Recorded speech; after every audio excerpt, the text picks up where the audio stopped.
I'll just go, hello, Zac and Brian. Hey there. Thanks for Hey, having us. Jeff. Watch me blow an opening.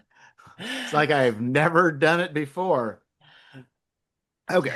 I, Zach makes all of us nervous. Well, he does. He does. yeah, You know what? He is just he's the person that has this presence, this aura of I'll tell you greatness. my I'll tell you what I had to do, Jeff, for I don't know how many episodes when we were doing our podcast, is I had a script for the intro and it would be like, all right, we're recording, move the script over, read the script, even if we're live streaming, get rid of it. And it was like, all right, after you do that 30 times, you're like, okay, now I know what I'm supposed to say. But yeah, it took a while. I used to get very, very, very nervous and have to take deep breaths, and I don't know why, but it did. So anyway, so we'll go ahead and so we'll start with the premise and we'll work into. I'm gonna start with a premise. Well, I don't know if it's a premise, but we'll start a story. So, um, let's talk to my daughter the other day, and I said, I work at Caterpillar, and I said my job is, I work for probably one of the better bosses. The people I work with is great. Um, the work I do is not really too bad. I get paid good money, but I'm just really not really that excited about working for a company anymore. Sure. And I I get that. said, I really want to spend my time earning a living as being Jeff Jones. And then the following day, I listened to, can't I forgot his name, the guy that did Clerks, Kevin Smith. Hmm. Yeah. And there's a little 6 minute video, and he said, this is the next day I watch this. He says, somewhere along the line, I decided to become myself for a living. It's pretty And impactful, right? yeah. And because he goes, I've been a director for this many years, but then somewhere along the line, I decided to become myself for a living. And I thought, that's what I want is be myself for a living. But I thought, you know, Zach has gotten to the point where he's pretty much being himself for a living. Maybe he disagrees. I don't know. And then Brian comes along. It's like, I think you're pretty much being yourself for a living. I think so. I'm like trying to make all the things that my 13-year-old self would have wanted. And that's a crazy thing, right? So, I mean, the idea is that, before, I work for a very structured environment, certain things happen. I have certain institutional knowledge that because I've worked there for years and this and that and this and that. But, it's Groundhog Day, right? We just had an issue come up that is a reenactment of another issue that we had 6 months ago. There's a reenactment of an issue that happened again, a failed containment 6 months before that. It's like it's never ends. Like there is no sense of like it's just a wheel, right? It's just a Sure. wheel, Well, and we're in a wheel too. It's just a very different wheel. we choose the wheel, right? We Right. we choose how we want to run, when we run. If I don't want to, and as I say, it's like if I wake up at 4 in the morning and my brain's spooling, I can get up and work. And I get tired at 9 o'clock in the morning, I go take a nap. As long as you continue to get things done, Yeah, and as long as you don't let those naps in the middle throw you off course. no, but I'm just saying is you can work exactly how it works best for you. Hmm. So if you want to work till 3 in the morning, work till 3 in the morning. If you want to get up at 2 in the morning, work for 4 hours and go to bed for a while and get back up and go play some disc golf and then eat lunch and then spend the rest of the day work, you can do that. You can do however you want, right? It's a great ideal, but most small RPG developers are probably working a lot more than the disc golfing and eating, at least for a while. No, There's a but lot of hustle. but what I'm saying is right. I mean, to try like for me, I'm at the point where I'm at the point that I can potentially switch over and not have to worry about the loss of income because I am old enough. Fair. Yep. Some people are like Zach is in the industry he wants to be in, but he's also still employed by a person, Hmm. but he's still able to do things that he wants, right? On his terms. Like rap correct. I can't say it now.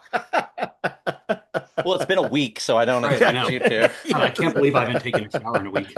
Yeah, yeah. So but the other flip side is it's not like but the thing is when I go to work my job's laid out before me, right? I mean, I come in, I got meetings I got to go to, I got certain things that come up, I've got certain systems that will show certain issues or tickets I got to deal with. I mean, people call me, I got to, it's all structured. But here it's like, this is stuff in the future. This is stuff that's not guaranteed. I mean, and it requires a different way of thinking. It requires a different kind of drive. You have to have a lot of drive to be successful. But I guess the question's, and also there's more risk, right? I'm not, I don't, you know, you guys are doing, Zach's doing the Raptor Ruckus and want to hit certain numbers. And I'm thinking about, even though Dark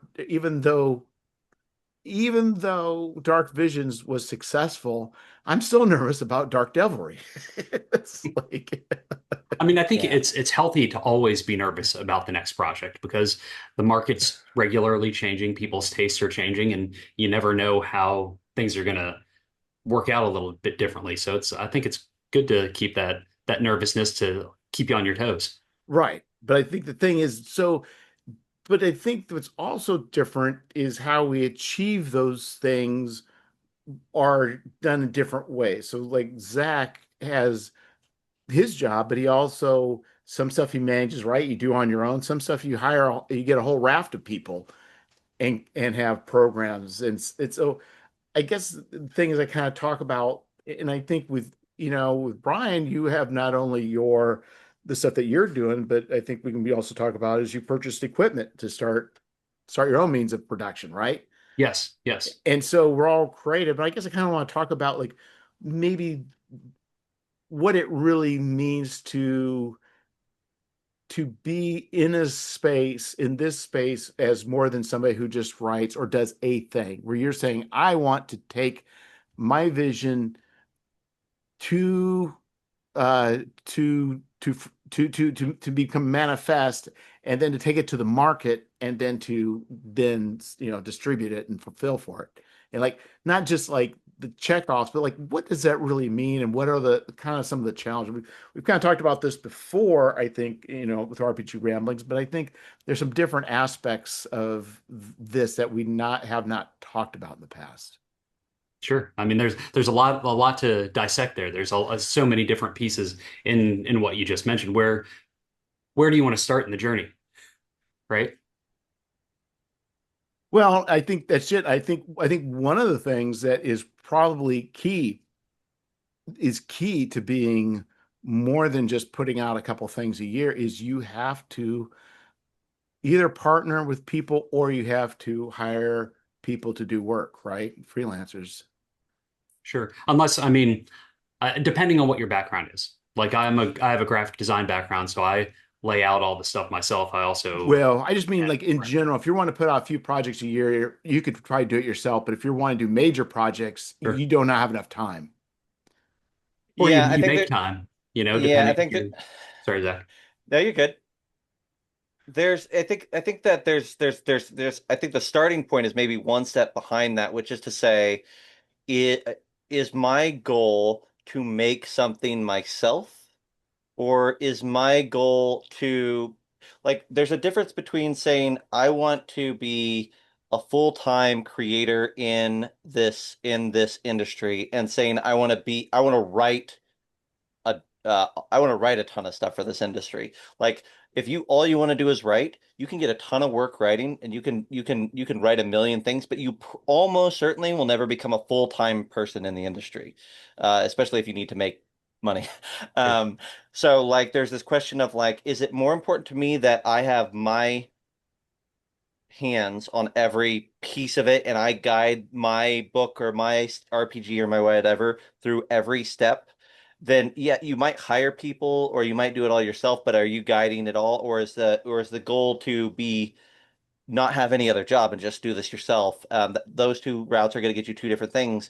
And there's also the fact that, if we're talking about somebody like Brian or somebody like Luke, Stratton from Pirate Borg, like, these are guys that are not a dime a dozen, that can write and graphic design, do layout, do illustrations, like, and they can coordinate with a manufacturer or they can make their own stuff like that. That package is not. common and it takes a long time to develop. So that may not be possible for every person to hone in on.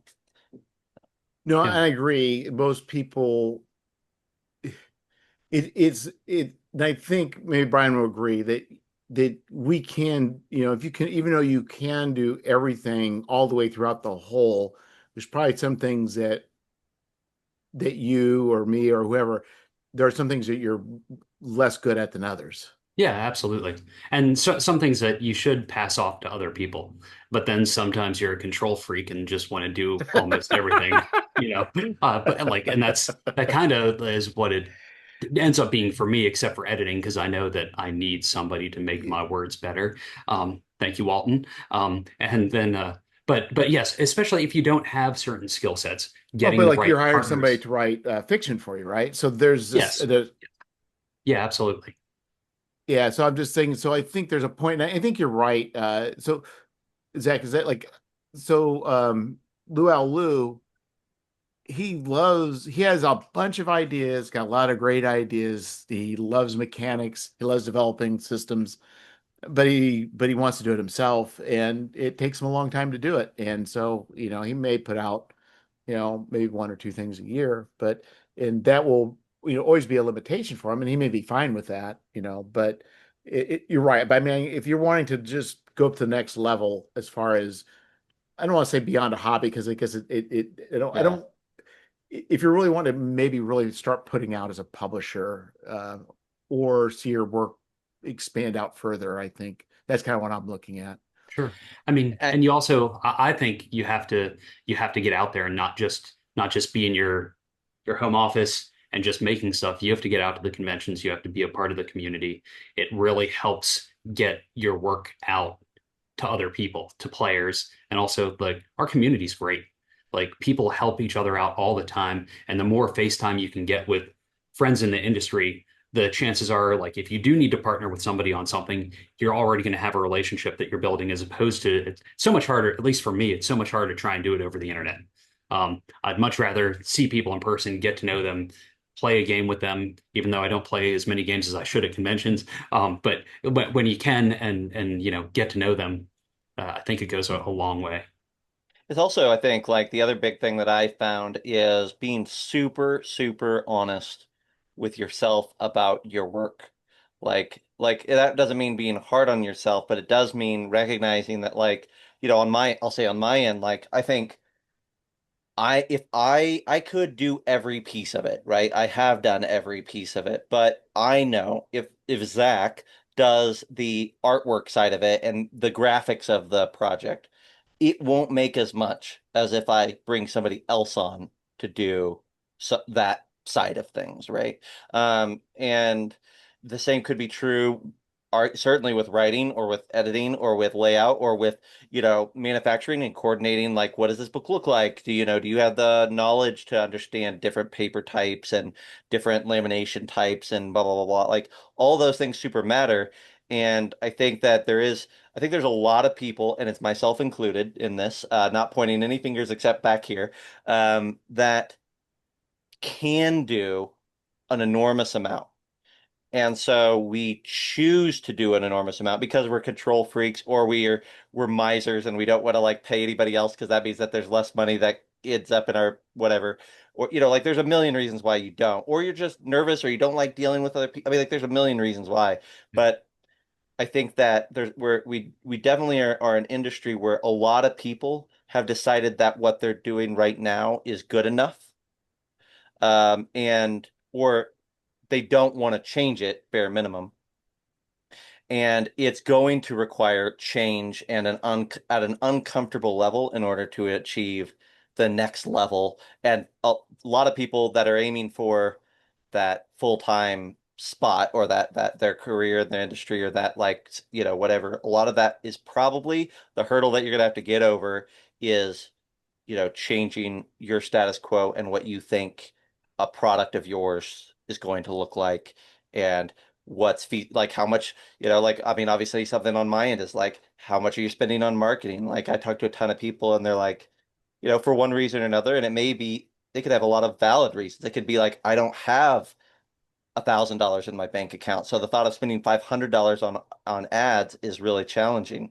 Um, and I fully sympathize with that, but also like I think those are sometimes the things, those are the hurdles, those are the none of this is easy.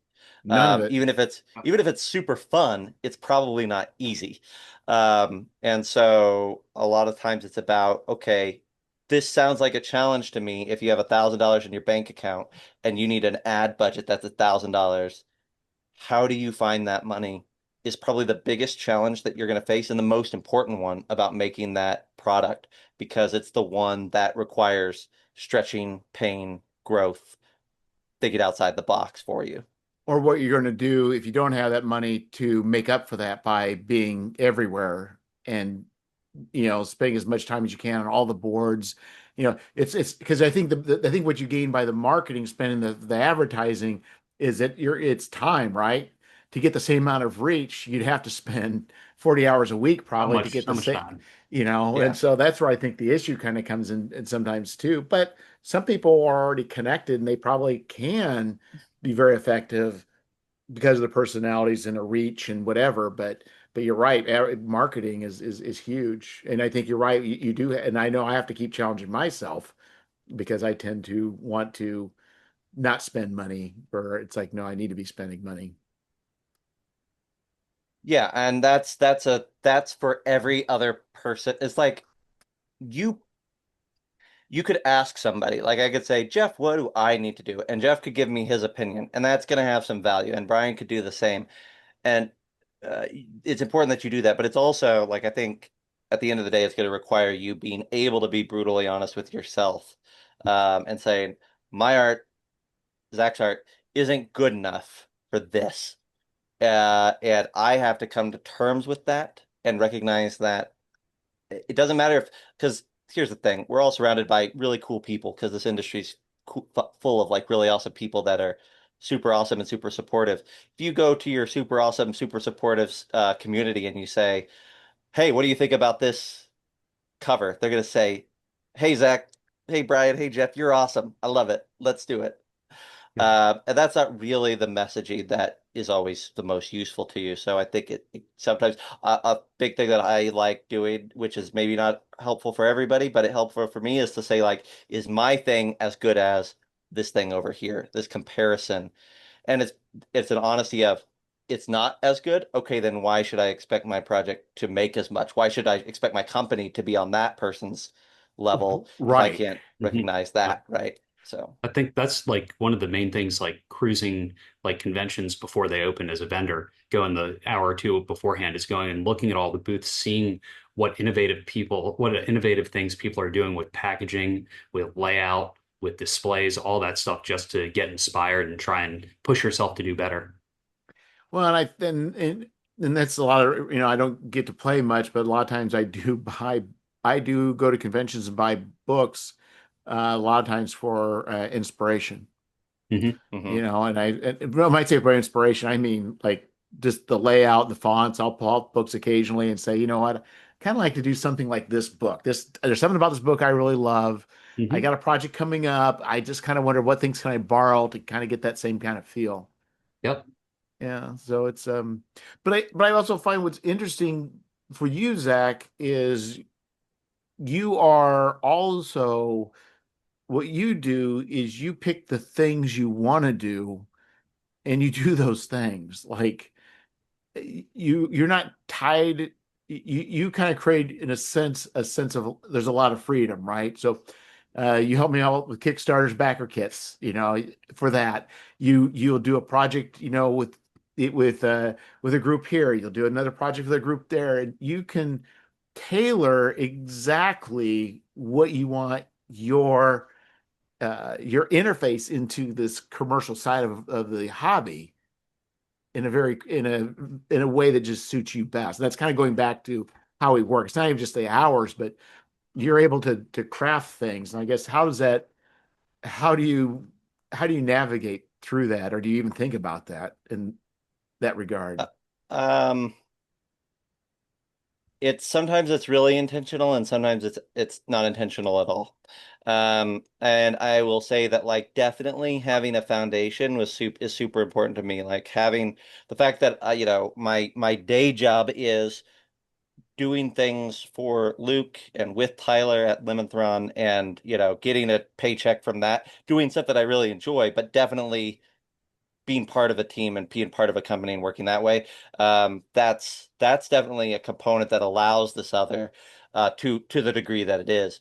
And then like last year was a good example because last year I said um, I want to create for a bunch of different systems. Like that was my vision early on in the year. I'm like, I want to make stuff for a bunch of games. And so it was less about man, I have these big scope projects, or I have this vision of like these big ideas, or I really want to work with this person. Maybe there was a little bit of that, but a big part of it was like I want to create for 12 different games, and I want to put something out for as many of them as I possibly can. And so it became a very targeted like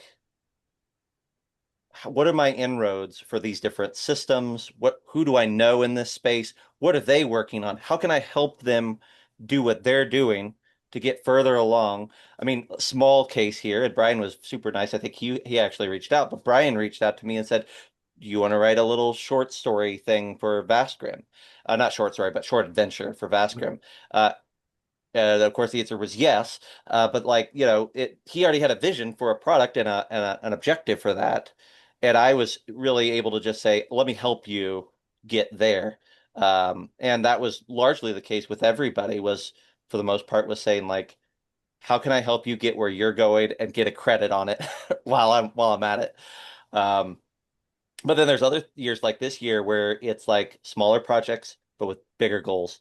And uh I mean, I think that comes down to I have a lot of variety, but that variety comes out of playing a lot of games and being at conventions and falling in love with a lot of games and a lot of people that are doing great things. Um, and then being really particular about which ones I want to prioritize being a part of. And a big part of that comes down to who's in charge of this and what does their community look like. Um, because there's a lot of games that I love that I'll probably never write for. But the ones that I end up writing for the most are ones that I'm like, I love the team behind this thing, and I love the community that they've developed for it. And I want to contribute to that. I want to be a part of what is what that snowball. Um, and I want to add to it. And that's been really fun. And then the other part of it, I guess the last note of all of that is I also try to think about once I picked a community, once I picked a game, what does this game need? Um, and I think that there's a lot of people that don't like that. There's a lot of I've talked to a lot of folks. I've heard it on podcasts. I've also read a lot like people saying, don't worry about, the sales side of it or the money side or whatever. Think about what you want to create. And what I find is that I love to create a lot of things. I could be excited creating a lot of things. And so that's not a good starting point for me. I need something more specific. I think it's useful when I say, what does the Shadow Dark community need? What does the RPG scene as a whole need? What does, you know, what does Zweihander need? Like all of these things that say like, oh, it'd be interesting if, okay, Shadow Dark is about crawling into the dark tunnels and dungeons and fighting the darkness, but a big part of that is humanoids and encountering humanoids that are of the darkness. And the Shadow Dark lore is really interesting tied to that, what little there is. And so to me, it was like cults should be way more important in Shadow Dark than what they are right now. So we need a cult book for Shadow Dark. Um, and when we talk about Pirate Borg, it's like there's not a lot of nautical campaigns. So I need to make I want more things to happen on the high seas. I want more ship on ship combat. There's not a lot of that out there, almost zero. So I think people will really like it. And I think the community really wants it. So yeah, sure, that sounds great. I'll make it. I do find that there's a lot of success in looking at what does this space need and then being excited to develop that. Yeah, and I think you're right because So it does limit, right? Because the thing is I think we kind of like it's good to narrow things down without all the options. And I think you're right. But I think there has to be some sort of, I say has to be. I think there's a certain amount of validation, even if we don't say it's not money, but money does mean something, right? It Yeah, it allows it you to pay your bills, well, right? but I mean, like it doesn't. Yes. But I don't see just because somebody hands you $50 for a book doesn't mean that your work is more valuable than somebody who somebody gives $10. But Sure. the idea that somebody will give you $50 for your book is pretty significant. And if multiple people do that, there is some significance to that, right? Like Yeah. you are really meeting not just your financials, but you are really reaching, I guess, the hearts and desires of people. And I think that sales isn't always that, but it is sort of an indication of like its acceptance of where your work and its value by the community. Yes. Mhm. I agree with that. Yeah. It's also nice to hear from fans too. It shows, when people are excited about your game or if they've run your game and, or if they've just come from playing in one of the games. That's a very different type of rewarding that's can motivate you to write your next thing between between events. It makes me nervous whenever somebody starts to bring something up. Oh, I got your such and such, and in my mind, I'm always like, I hope they liked it. Yeah, I find that almost no one approaches you to say, "Oh, I bought your such and such," unless they like it, right? Yeah, Like the and I know they, that, but still, there's something in me yeah, that's yeah, like, yeah. oh, I'm sorry. Do you want your money back? Generally, we're all pretty nerdy and most of us aren't jerks. No, I agree. I agree. I agree. But No, I don't, and I've never had that, but it just still there's just something, I don't know, maybe it's I don't want to say it's imposter. I don't know that I really felt full imposter syndrome, but maybe there's a twinge of that somewhere with that. But yes, and I think, and I guess with Brian, you also have kind of are seizing hold of, I guess, your destiny and your life in a kind of Yes. similar but yet different way. Yeah, and like part of it is like trying to figure out how to pivot as things change and knowing that you can't, even though you may have chosen a path, sometimes you have to just move and switch. Like, I love hardcover books. I love printing all the super fancy stuff, but I also hate not having control. Like, as I mentioned earlier, like being a control freak, like you'd mentioned about how I got my printer, and it's so that I can do it all myself from like having the idea, making art, writing it, laying it out, and going to my print shop that's in the back and actually printing out the zines so that I can be like, yes, okay, this is good. I need to adjust this. Nope, let's go ahead and print 500 of them and let's pack them up and ship them out to all the backers. I was going to ask you about this, Brian. This ties back to the question I was going to ask last week. The I think that I see you as somebody who is has been doing it long enough that you're very comfortable with manufacturing processes, Hmm. right? I know you have coordinated a ton of products with companies overseas, long pack in China or different places. Lots of Uh, different places overseas, most of them in China, but a wide variety from slow rise foam squishies to plushes to books to acrylic miniatures to like all, across the board. Like if there's something that right. needs to be made, I can figure out how to do it. Yeah, so you got like you have this familiarity with all of that that a lot of folks don't have. But then you also like obviously know like there's a convenience that I have and that you have and that Jeff has and that we've had taken advantage of for years, which is the small batch zine printing options here in the States, whether that's through Mixam or Hmm. Printivity or even drive through print on demand services. Hmm. So like you have a familiarity there, you have a familiarity with the other. And I was Why? like, what's the choice then of, it's not a small expense to go buy a printer that can do all the things, right? That Right. can, staple, do a saddle stitch binding, or that could fold a trifold, and that could do, Yep. I mean, you were telling me the other day you could do like metallic inks and things like that. Like Yep. it's like a crazy amount of stuff that this can do. It's like what was the decision for that when you already know how to get all this stuff made elsewhere, and you're making cool stuff that looks great and is of a certain of a level of quality already. So, Well, there are like a handful of things. One, I mean, the tariffs was the big point where it's like, okay, I want to at least explore what options there are because they were constantly fluctuating, and I don't want to launch a campaign 6 months later in manufacturing, and then a month later it's on the water, and you don't know that, oh gosh, I'm going to get hit with another X thousand dollars. That was the biggest point.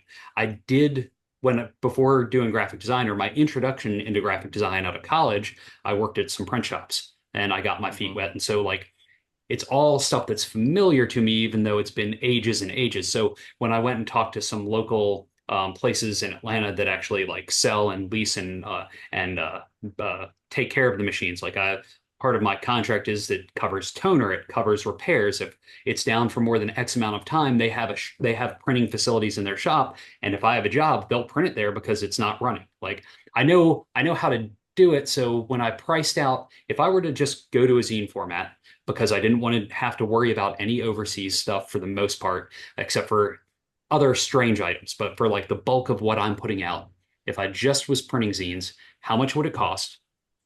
How much would it cost if I got this machine and did it myself?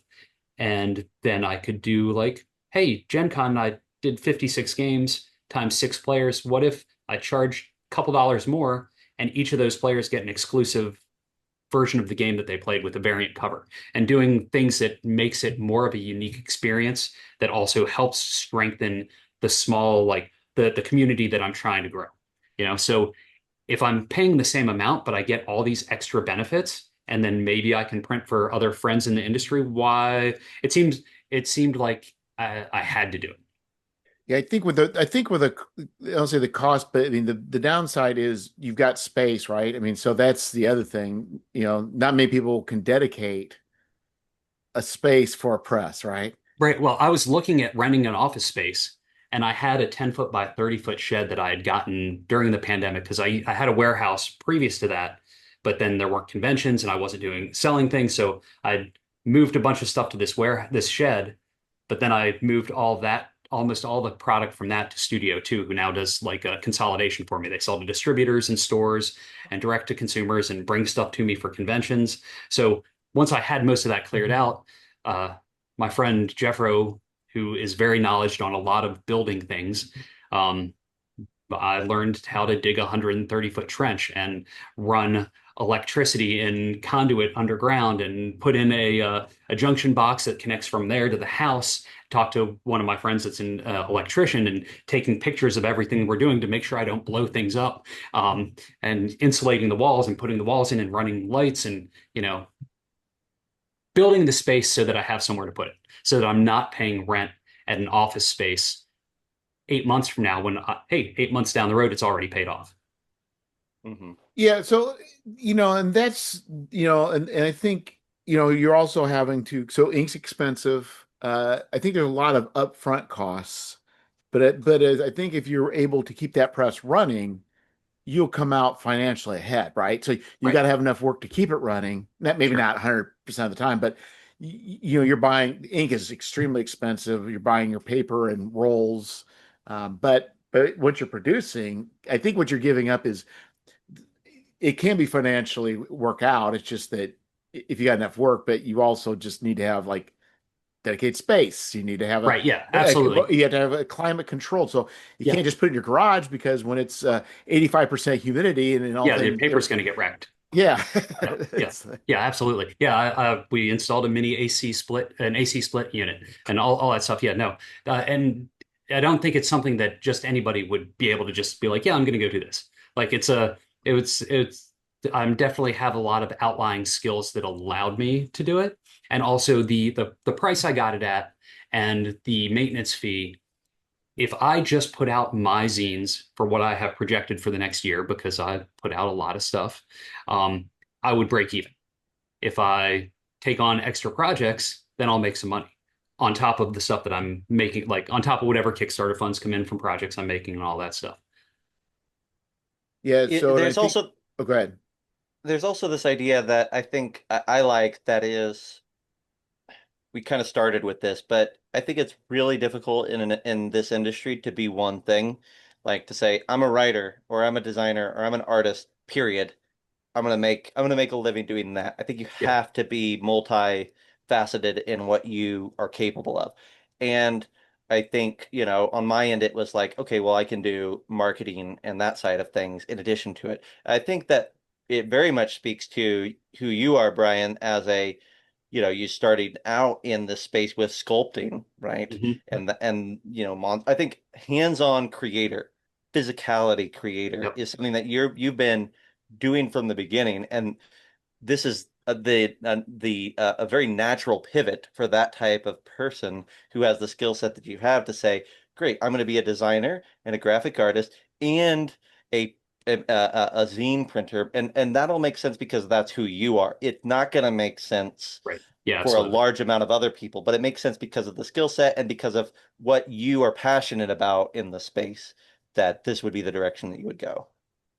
Well, Yeah, and it's exciting. I've got people that are friends in the industry that are like, yeah, once you're ready, let me know. I'd like to print stuff with you. And it's like, it's all going to be baby steps, but I want to get to that point, but I also can't allow that to take over my Right. creative time as well. So like my kids are older. They're not old, but they're at the age where it's time to start looking for part-time jobs. So training them how to use it, especially once I have everything down and understand how everything needs to be set up and overseeing them. And here, you go down and print 50 copies of this, and then bring me the first one and bring me the 50th one and then the last one and let me see them along the way. so I think the Yeah. other thing you gain is that it's less about speculation on ordering inventory. So, like for instance, if I were to do a print run, the larger the run, the more economical each individual book becomes. Right, Therefore, when I go to sell it, I got better margins. right. But it's very easy for me to, like I'll tell you what's happened. Like I a lot of times will do a hardcover, and I've also offered a soft cover, Hmm. and like maybe the soft covers overrun the hardcovers. You're not able to do hardcovers though, right? Or I'm are not, you? no. So And you're I'm just I'm doing not soft doing covers. anything that's perfect bound that uses glue. It's just going to be things that can staple and fold, and that's pretty much it. But you And could, but you can keep your inventory low. You don't need to order an extra 150 books to say, well, I think that'll cover me for the next, right, I can you be know, like, oh, there's a convention in 2 days. Let me print out 50 of these. yeah, Yeah, yeah. So it keeps your actual finished goods inventory low.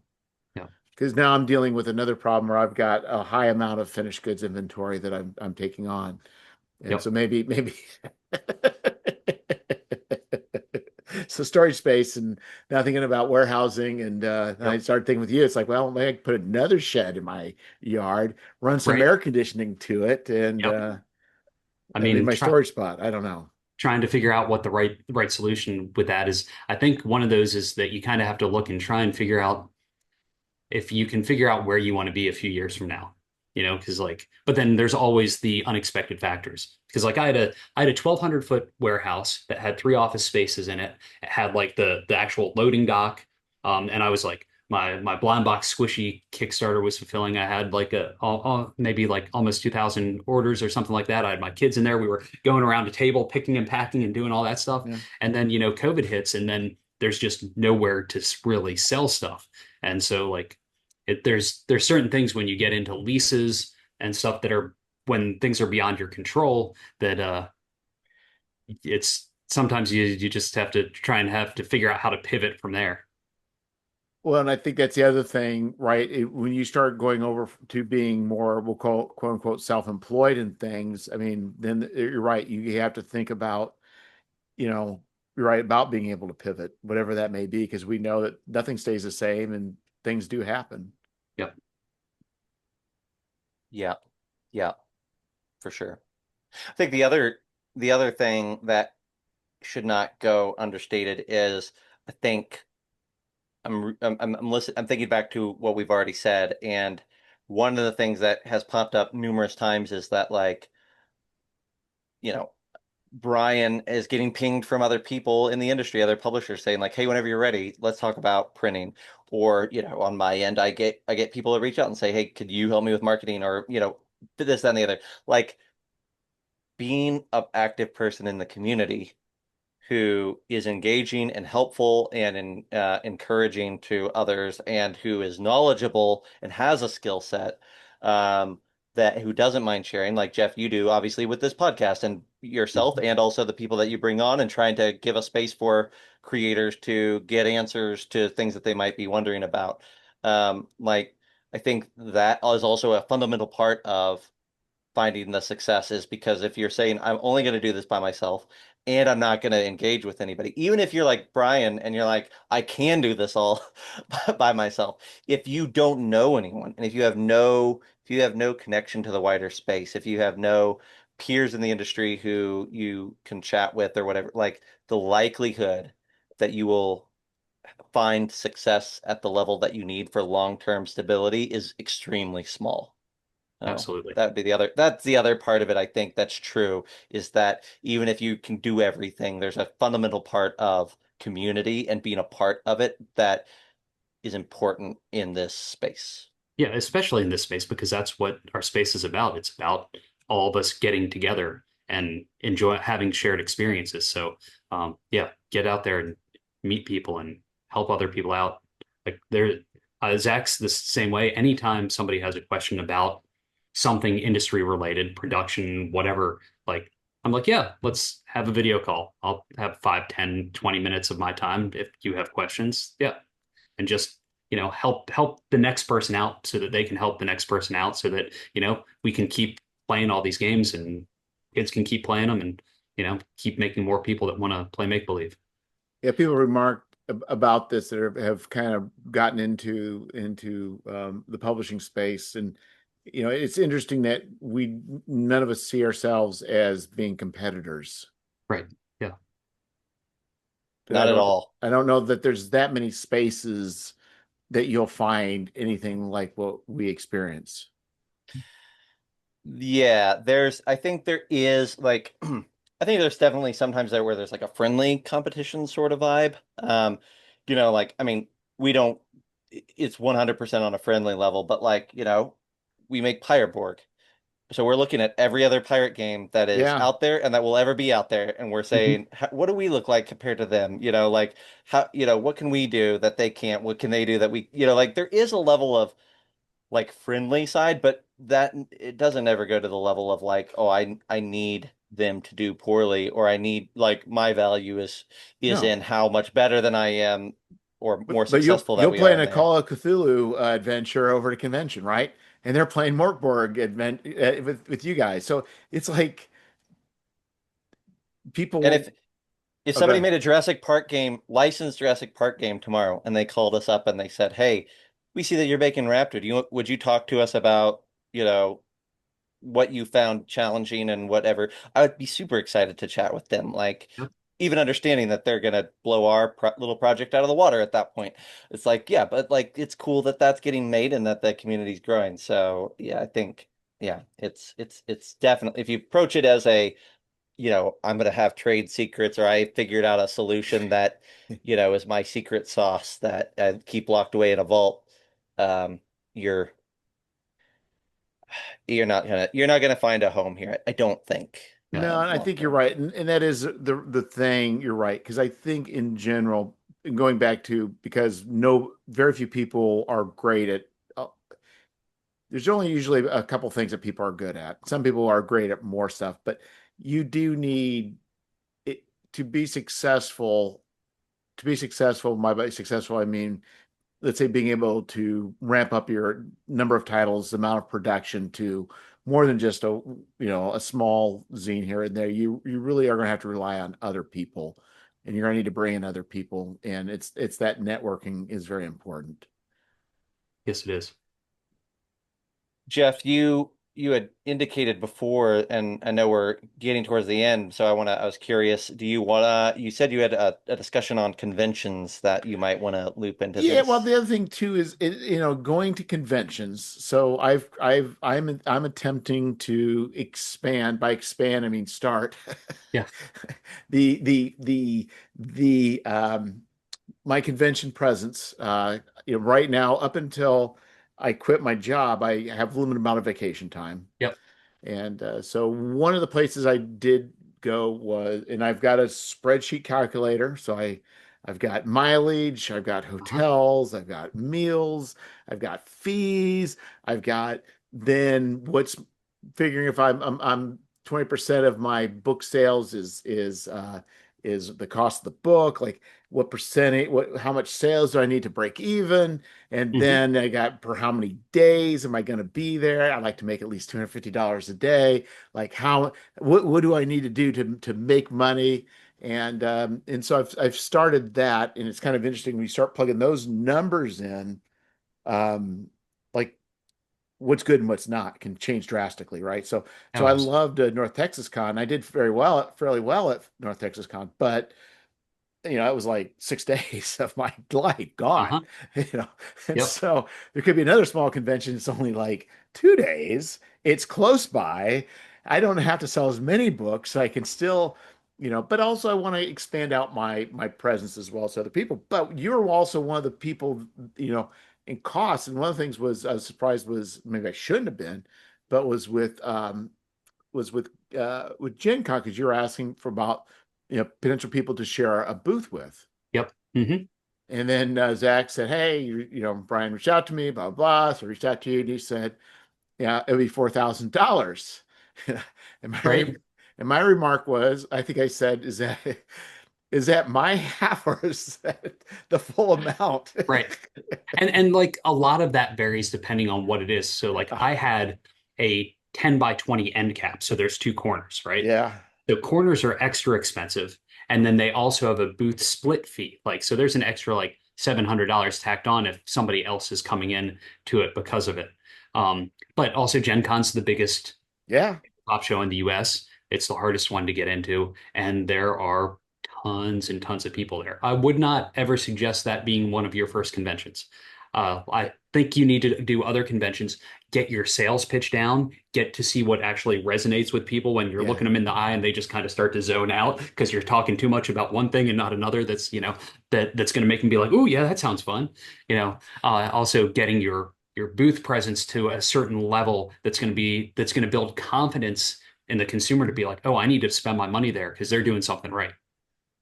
Well, There's also like, but I agree with all that, but I would also note, I think Jeff, thinking about North Texas Con for you, because you live in Illinois, so yeah, it's not a short hike. It's not a, I call that the danger zone of conventions. Like, it's very easy to make money that will make you feel like it was a success when it is a local show. If it's 700 people, 1,000 people, whatever, and it's a weekend and you can drive home every night. I mean, I've done that. I did that this Yep. year, right? Like I do an hour drive home every night or whatever. Like that, the margins will almost always be great. Like worth doing the weekend. Yep. The big shows, again, acknowledging Brian's note of like, you got to have your presentation to a certain level and you got to have enough product to where it makes sense. But if you got those two marked off, there's enough people that it's very rare for it to not work to some degree. It's the mid-size show or the show that is less than 20,000 people, but also is a few states away, so you can't drive home every night. So you have a hotel expense, you Yep. have booth expense, you have all of that, but you don't have the traffic. That is the most dangerous spot for any company to dive into.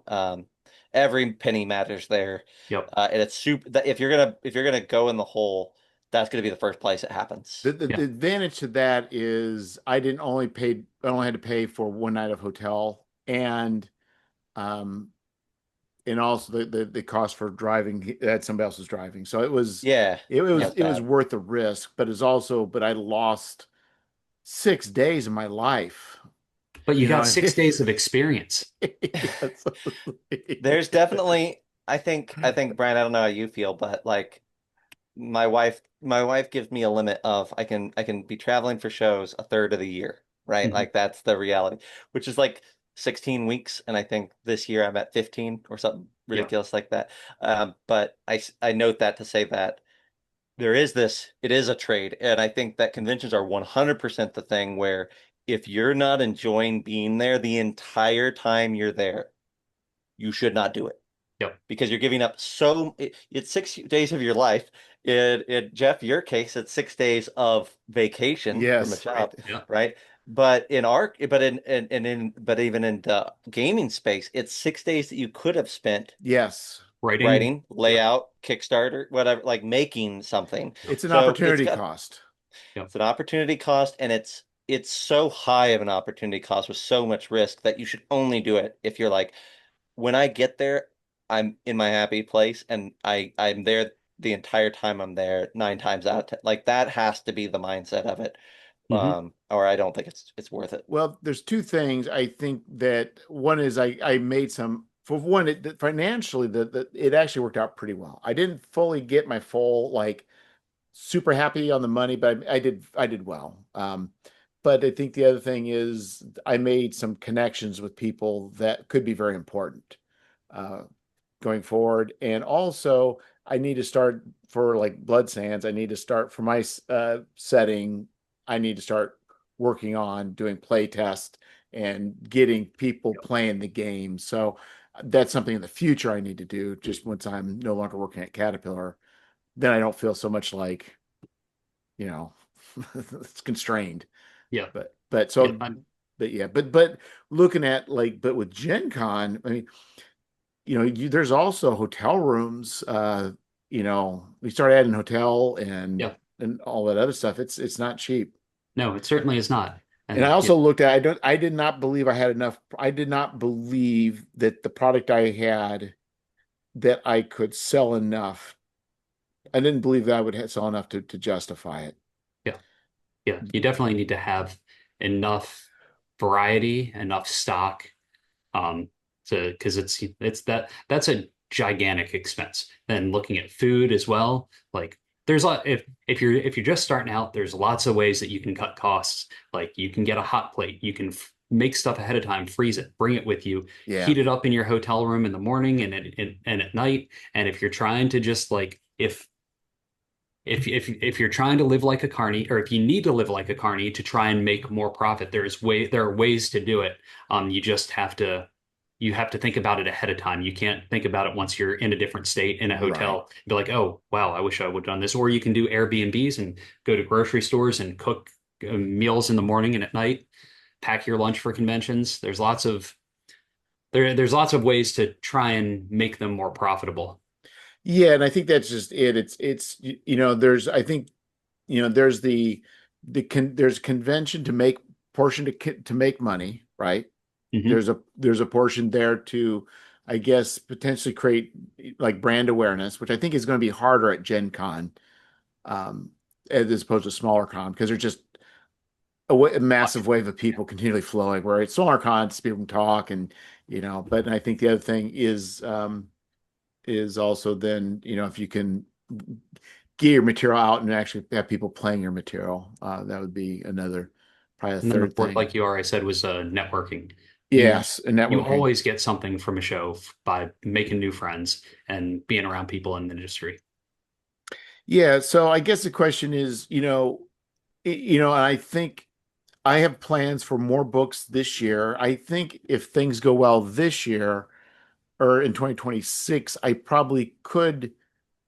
think I could be at a place to be six. I'm not asking to do it because I don't think I want to do it anyway, but I think I could be at the place where I could have at least a break even or semi-successful Gen Con. But I guess what sort of like what level and what area did you need to rise to that you felt comfortable paying that kind of money? Because that's a lot of money to be throwing down. So I eased into it, right? I started out in the artist area. I was juried into the art show 2 years, and then the third year I didn't get juried in, so I begged and pleaded for a vendor booth, and I got a 10 by 10 inline, and then I had a 10 by 10 inline for a couple of years, and then the pandemic hit, and the first show after the pandemic, there wasn't anybody next to me, and I saw that the people had canceled, so I ended up sprawling out to a 10 by 20, and I took pictures of it, and I showed like, hey, this is what my booth looks like as a 10 by 20.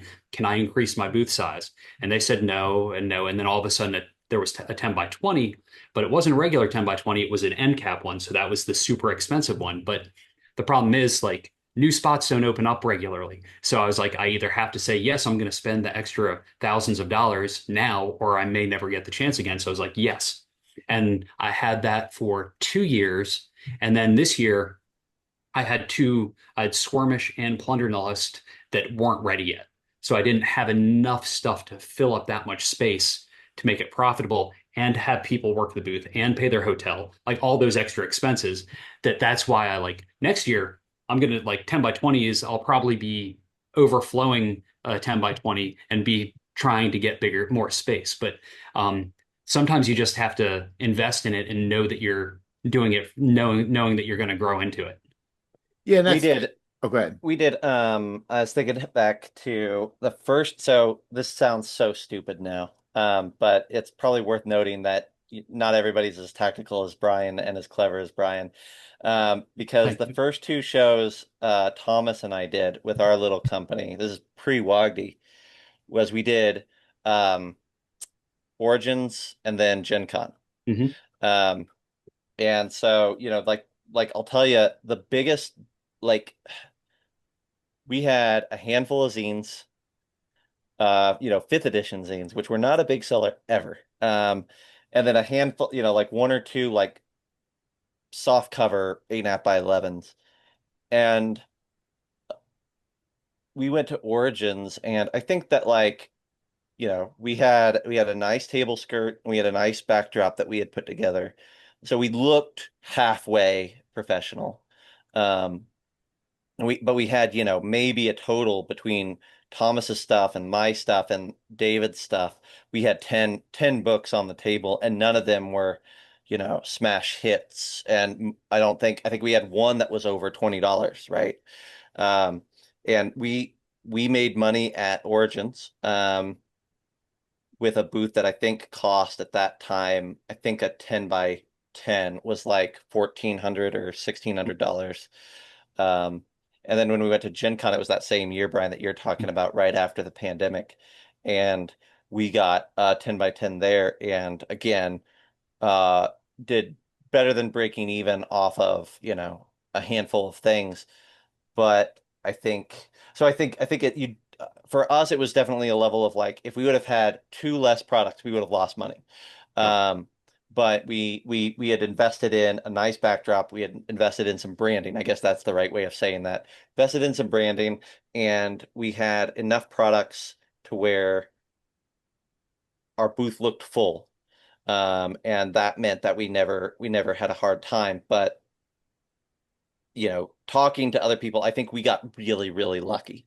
Hmm. I think that would not be what I would expect from others. And especially with smaller things like zines, it's really, really, really hard Yes. Yeah. to add up $15 and $20 sales to the level where you're Yes. paying for a $4,000 booth. Um, and I think it's that once you can get to that point of having, like, big part of question that I would ask people, just like on Kickstarter, right? It's so useful. Like, if you can run a good Kickstarter, you can probably run a good convention booth to some Yeah. extent, right? Yep. Because, like, a big question I say at conventions is like, what do you think your average purchase price is going to be?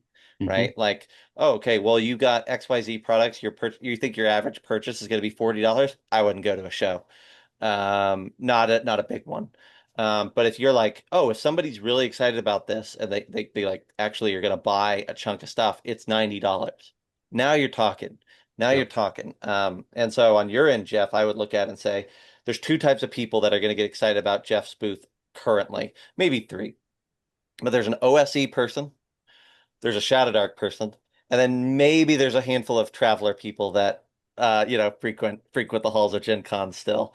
Um, but so the OSE fans are going to get really excited, and the Shadow Dark fans are going to get really excited. So how much can you make off the average Shadow Dark fan that comes to your booth, and how much can you make off the average OSE fan that comes to your booth, and how can you attract those two crowds there in droves? By kind of, I already know that now by Kickstarters, right? Exactly. Yeah. Yeah, which is So handy, right? Yeah. So I know that Dark Visions does great, and that's what really did well at North Texas. Pretty much mostly what sold. But then also, like I sold pre-orders for the omnibus, so I know that one would sell, just not as well. But I also know the other zines they sold, but not nearly so well. So I know that in general, those need to be moved to the side, and larger book purchases need to be more Yep. center. Yep. You And know don't be that, and afraid to, yeah, sorry, go ahead. don't be afraid to reset your booth a day or two into the con. Yeah. If something's not working right, get in there early and move it around so that you're making more money. Yeah, And I think the another, thing is, I could have moved it. That I just didn't have any. I didn't have enough stuff to. I didn't have enough yeah, products at that level to Yeah. fill it. But But that's yes, more for like anybody that's listening. yeah, It's worth it if it's going to change how people are experiencing your booth. the other thing to think about is, I mean, I've had this for myself with Wogdy and with Drifter's Atlas, which actually funny. We're talking about that because I'm wearing the shirt. The shirt's forever old now. But RPG Ramblings would be the same way. Creature Curation is the same way too, right? Um, we all have these print labels, Mhm. these companies, but Snapback is one, of course, too. But like, yes, these are valuable, and we want some brand recognition around them. But if I'm gonna take Dark Visions, a Shadow Dark supplement to the show, um, I want to put the biggest, you know, compatible with Shadow Dark for use with Shadow Dark logo behind my booth as possible. I want my booth to feel like a Shadow Dark booth when you walk in, Mhm. because I know that the actual person that's going to come buy from me is, if I'm relying on the Drifters Atlas fans or the Snapback fans, that is not going to pay for me. They've already bought your Uh, stuff. they've already bought the stuff. So the people that I'm really after there are the people who are Shadow Dark fans who haven't bought Dark Visions yet. So I need everything to scream Shadow Dark for that person, and as valid as possible, as legitimate as possible. The one big thing that we did with Wogdy was, early on it was Wogdy, Wogdy, Wogdy everywhere. But then we switched to like we had a Morkborg space, right? There's 10 by 10 booth. We had a big yellow backdrop. We Yep. had a compatible by Morkborg logo up front, and everything in that space was Morkborg because we wanted people to walk by and say, "Oh, Morkborg's here," and then we can correct them and say, "We're third party. We carry a Right. bunch of stuff," but we want them to see that and say, right. "That's Morkborg," and get excited. I don't care if they ever see a Drifter's Atlas logo or a Snapback logo, really, as long as they became a customer, became a fan, and paid for my booth. Right. Yep. That's a win. So Yep. I have a very similar mindset. I don't, it's very hard to find a creature curation logo in my booth because it's all the actual IPs that I'm trying to push. yeah. It's really weird though, because your brain doesn't always work that way. Um, but it definitely changed the numbers dramatically for us when we switched to, when I started having a mothership booth and selling Yep. it, only stuff in that spot. It's like, holy crap, that changed the game Yep. completely. Yeah, but I mean that's how we're wired. I mean, there are certain things that we're into, like the iconography or whatever of like McDonald's. I mean, you put those Yep. arches, people know. So I mean, and people who are interested in McDonald's seeing those arches are going to gravitate to that, and it signals very clearly where. And I think that's where you may have like a cover of your product and have a little image of Shadow Dark compatible, but that's not like it's not hitting the subliminal part of people, or maybe not subliminal, but it's not really penetrating. What you want to do is broadcast Shadow Dark products here, Shadow Dark Yes. here. It's like, Yes, exactly. yeah, no matter how cool your covers are and this or that, it needs to be simplified. And that's where I think all those major logos, right? It's about simplification. There's no longer these complex logos. They're trying to create some sort of brand identity that people can recognize, not, instantly, whether it's big or whether it's small. And so there's a lot of power in that. So making it as easy for people to recognize exactly what kind of thing you're selling is important more than the specifics of what you're selling. Yep. Mm-hmm. Hmm. Mm-hmm. Well, I think we're probably hitting the time space continuum, the Sure. barrier that separates us and the anti-reality. So we probably ought to wrap this up. Yeah. Sounds Well, good. I,